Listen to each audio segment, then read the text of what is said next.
అవకాశాన్ని తప్పకుండా సద్వినియోగం చేసి మేము ప్రజల పక్షాన మేము అధికార పక్షంలో ఉన్నా ప్రతిపక్షంలో ఉన్నా డెఫినెట్గా తెలంగాణ ప్రజల పక్షాన తెలంగాణ రాష్ట్ర ప్రయోజనాల కోసం మేము పోరాడతాం.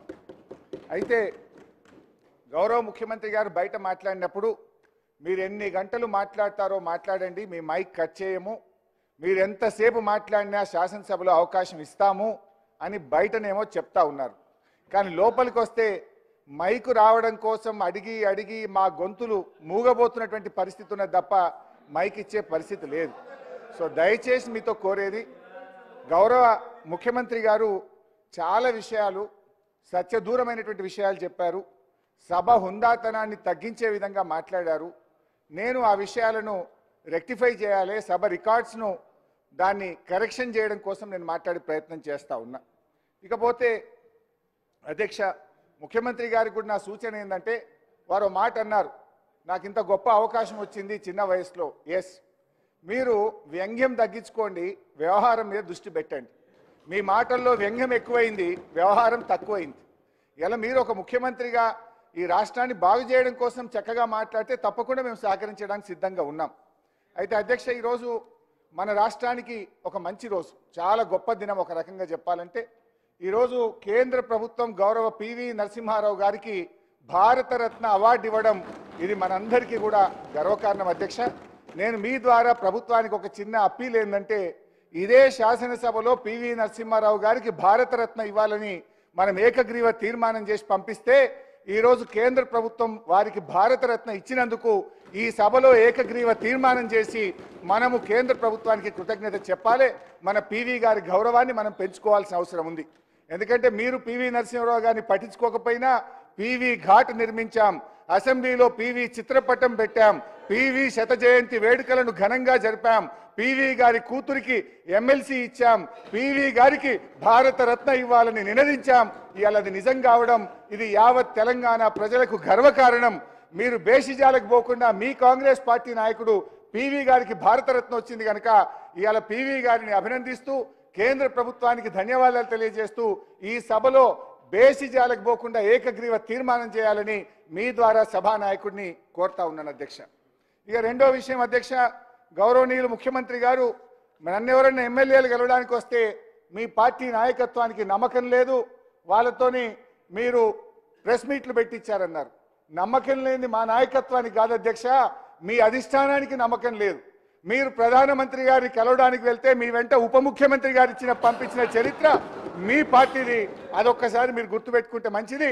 నమ్మకం లేని మా అధిష్టానానిక మీ అధిష్టానానిక ఇలా రాష్ట్ర ప్రజలందరికీ కూడా తెలుసు.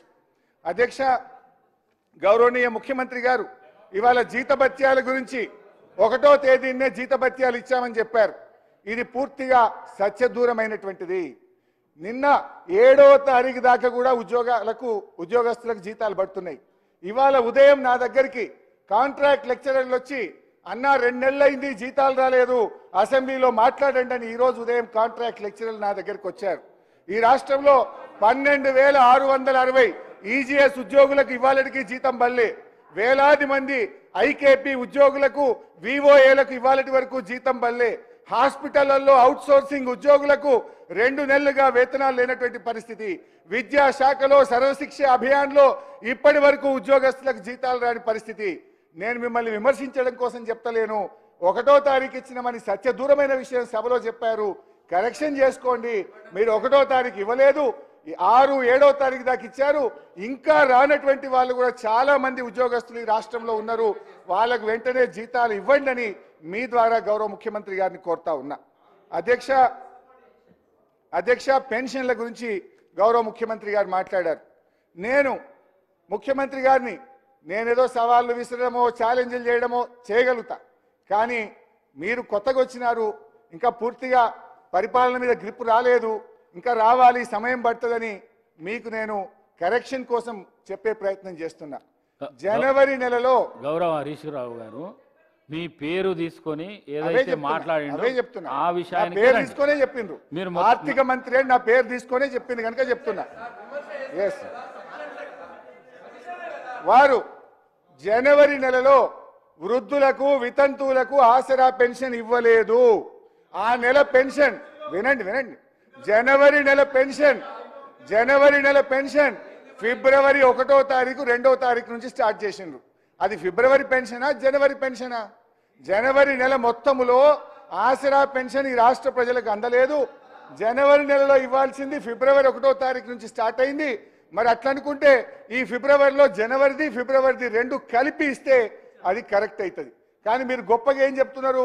1వ తారీఖే ఆసరా పెన్షన్ ఇచ్చినామని గొప్పగా చెప్పుకునే ప్రయత్నం చేసి పప్పులో కాలేసిండ్రు. అది ఫిబ్రవరి కాదు, జనవరి నెలలో ఎగ్గొట్టిందని ఫిబ్రవరి 1 స్టార్ట్ చేసిండ్రు. I request the CM to stand correction.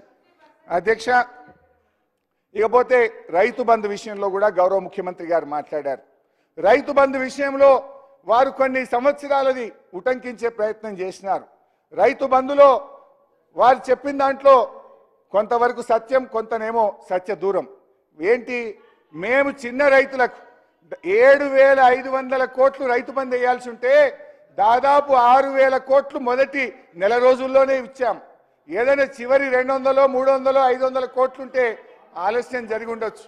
కానీ మీ హయాంలో ఇచ్చింది 200, 300 మొదలు ఇవ్వాల్సింది చాలా ఎక్కువ ఉన్నది అనేటువంటి విషయాన్ని మీ ద్వారా గౌరవ ముఖ్యమంత్రి గారి దృష్టికి తెస్తా ఉన్నాం. అధ్యక్ష మీరు మాట్లాడొద్దంటే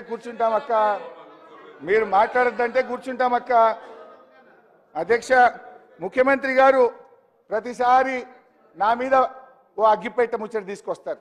ఇది ఉద్యమకారులకు తెలుస్తుంది.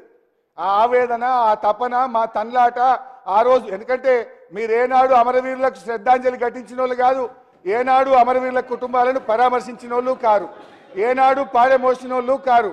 ఉద్యమకారుల మీద తుపాకులు పట్టుకొని పోయిన మీకు అమరవీరుల గురించో తెలంగాణ పోరాటం గురించో మీకు తెలుస్తుందని నేను అనుకోను. ఏదేమనంటే ఓ అరిగిపోయిన గ్రామ్ఫోన్ రికార్డ్ లాగా ఈ అగ్గిపెట్ట ముచ్చేట మాట్లాడు బంద్ చేయండి. అది మా ఉద్యమ స్ఫూర్తి. మేము ఆ రోజుల్లో పోరాటంలో మా ప్రయత్నాన్ని మీరు అట్లా కించపరిచో తగ్గించో రాజకీయంగా విమర్శ చేస్తామనుకుంటే అది మీ విజ్ఞతకే వదిలేస్తున్నాం. అధ్యక్ష, ఈరోజు ఎస్ఎల్బిసి టనల్ విషయంలో కోర్స్ ఇరిగేషన్ మీద డిస్కషన్ ఉంటే చాలా డీటెయిల్గా నేను మళ్ళీ వాటన్నిటికి కూడా వివరణ ఇస్తాను. అధ్యక్ష, ఎస్ఎల్బిసి టనల్ విషయంలో మొన్న ప్రెస్ కాన్ఫరెన్స్లో ఈరోజు అసెంబ్లీలో కూడా గౌరవ ముఖ్యమంత్రి గారి సభను తప్పుదో పట్టించారు. మొన్న ప్రెస్ కాన్ఫరెన్స్లో 1 కిలోమీటర్ తవ్విండ్రు 10 ఏళ్ళల్లో అని చెప్పిండ్రు. ఇవాళ అసెంబ్లీలో 1.5 కిలోమీటర్ మాత్రమే తవ్వారు ఈ 10 ఏళ్లలో అని చెప్పి ఒక తప్పుడు మాటను సభలో చెప్పి రాష్ట్ర ప్రజల్ని మీరు తప్పుదో పట్టిస్తా ఉన్నారు. 11 కిలోమీటర్లు మా హయాంలో ఎస్ఎల్బిసి టనల్ తవ్వడం జరిగింది. దయచేసి ముఖ్యమంత్రి గారు దీన్ని కరెక్షన్ చేసుకోవాలి. ఇంకోసారి మాట్లాడేటప్పుడు డబుల్ చెక్ చేసుకొని మాట్లాడండి. అది మీ పొజిషన్కు, ఆ కుర్చీకి మీకు తగదు అని చెప్పి గౌరవ ముఖ్యమంత్రి గారికి మనవి చేస్తా ఉన్నాం. అధ్యక్ష, గౌరవ ముఖ్యమంత్రి గారు నాగార్జున సాగర్ డ్యామ్ గురించి కూడా మాట్లాడారు. నేను మీకు ఇచ్చే సూచన, విమర్శ చేయాలంటే నేను చాలా చేయగలుగుతా. కోర్స్ నా వల్ల నా మైక్ కట్ అవుతుంది. నేను మీకు ఇచ్చే సూచన, ఆ రోజు శ్రీశైలం ఆంధ్రప్రదేశ్ ప్రభుత్వ కంట్రోల్లో, నాగార్జున సాగర్ను తెలంగాణ ప్రభుత్వ కంట్రోల్లో ఇచ్చారు. కానీ ఈరోజు ఎన్నికలు జరిగే రోజు, పోలింగ్ రోజు ఆంధ్రప్రదేశ్ దుర్మార్గంగా వచ్చి ఆ రోజు పోలీసులు వచ్చి వాళ్ళు ఆధీనం చేసుకున్నారు. ఎలక్షన్ జరిగేటప్పుడు ఏముంటుంది? మనమందరం ఎలక్షన్ కమిషన్ పరిధిలో ఉంటాం. రాష్ట్ర ముఖ్యమంత్రి ఆపద్ధర్మ ముఖ్యమంత్రిగా ఉంటారు. అయితే నేను మిమ్మల్ని కోరేది ఏంటంటే, ఇవాళటికి 2 నెలలైనా సిఆర్పిఎఫ్ పోలీసుల భద్రతలో ఇలా నాగార్జున సాగర్ ఉన్నది. శ్రీశైలం మాత్రం ఈ రోజు కూడా ఆంధ్రప్రదేశ్ పోలీసుల హయాంలో ఉంది. మీరు వెంటనే నాగార్జున సాగర్ను మన రాష్ట్ర ఆధీనంలోకి తీసుకునే విధంగా మీరు కృషి చేయాలని చెప్పి నేను విజ్ఞప్తి చేస్తా ఉన్నా. ఎందుకంటే శ్రీశైలం ఈరోజు ఏపీ ప్రభుత్వంలో ఉన్నప్పుడు సాగర్ మన చేతుల్లో ఉండాలి. దానికి మీరు రమ్మంటే మీ వెంట అన్ని రకాలుగా రావడానికి, సహకరించడానికి మేము సిద్ధంగా ఉన్నామని మీ ద్వారా ముఖ్యమంత్రి గారికి తెలియజేస్తా ఉన్నాం. అధ్యక్ష, కేఆర్ఎంబి విషయంలో గౌరవ ముఖ్యమంత్రి గారు మళ్ళీ చాలా ఆరోపణలు చేసినారు.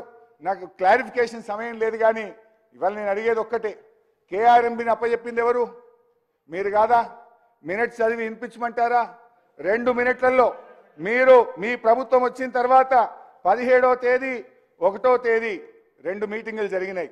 17వ తేదీ ఢిల్లీలో జరిగిన మీటింగ్లో, కేఆర్ఎంబి మీటింగ్లో చాలా స్పష్టంగా మీరు ఒప్పుకొని వచ్చారు. Both the states will hand over 15 prioritized component outlets of Nagarjuna Sagar project and Srisailam project to KRMB within 1 month time period. ఇది ఎందుకు ఒప్పుకొని వచ్చినారు? మరి మేము ఆ రోజు ఒప్పుకోలేదే. ఇది నా కథ కాదు, నేను చెప్తున్నది కాదు. ఇది కేంద్ర ప్రభుత్వం ఇష్యూ చేసినటువంటి మినిట్స్ నెల రోజుల్లోగా అప్పచెప్తామని మీరు చెప్పొచ్చినటువంటిది. రెండవది అధ్యక్ష, మళ్ళీ ఈ విషయం మీద మీరు తెల్లారి పత్రికల్లో వార్తలు వచ్చినాయి. అయ్యో మనకు విద్యుత్ ఎట్లా, మన రాష్ట్రానికి అన్యాయం, జగన్ విజయం సాధించిన పత్రికల్లో వస్తే నేను ఆ రోజు ప్రెస్ కాన్ఫరెన్స్ పెట్టి ఈ ప్రభుత్వాన్ని తట్టి లేపినాం.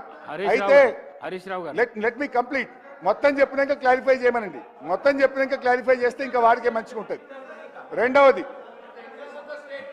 సార్ ఒక్క నిమిషం, నేను విమర్శ చేస్తలేను. ఈ రాష్ట్ర ప్రయోజనాలు మినిస్టర్ గారు క్లారిఫికేషన్ ఇస్తారు. స్పీకర్ సార్, 2-3 విషయాలపై నా హంబుల్ సబ్మిషన్ మీకు, మీ ద్వారా మొత్తం హౌస్కి, తెలంగాణ ప్రజానీకానికి. మొదలు పల్లా రాజేశ్వర రెడ్డి గారిని నేను కరెక్ట్ చేయదలుచుకున్నా. మీరు శంకరమ్మని నా మీద అభ్యర్థిగా నిలబెట్టినప్పుడు నేను సిట్టింగ్ ఎమ్మెల్యే. మీరు ఏ సిరిసిల్లలో, గజ్వేలో, సిద్దిపేట నిలబెట్టే బదులు మా మీద నిలబెట్టి మేమేదో నిలబడ్డట్టుగా మీరు చేస్తే అది చాలా విచిత్రంగా ఉంది. నేను ఇప్పుడు 7 సార్లు గెలిచినా ఎప్పుడో మధ్యలో ఒకసారి మీరు క్యాండిడేట్ తీసుకొచ్చి మళ్ళీ తీసుకుపోయినరు. అదేవిధంగా ఇప్పుడు కృష్ణా నదీ జలాలపై గౌరవ ప్రతిపక్ష శాసనసభ్యులు హరీష్ రావు గారు, గతంలో ఇరిగేషన్ మినిస్టర్, వారు కొన్ని విషయాలు చెప్పారు. నేను ఈరోజు శాసన సభ ద్వారా యావత్ తెలంగాణ ప్రజానీకానికి తెలియజేస్తున్నా, తెలంగాణ రైతాంగం తెలియజేస్తున్నా, ఈ ప్రభుత్వం రేవంత్ రెడ్డి గారి నాయకత్వంలో ఈ ప్రభుత్వం మేము కృష్ణా నదిపై ప్రాజెక్టులు ఎవరికి అప్పచెప్పలేదు, అప్పచెప్పే ప్రసక్తే లేదు. మీరు ఎక్కడి నుంచో మినిట్స్ తీసుకొచ్చి చదివి మేమేదో చేసినాం అంటే దానికి మేమెందుకు జవాబు చెప్తాము?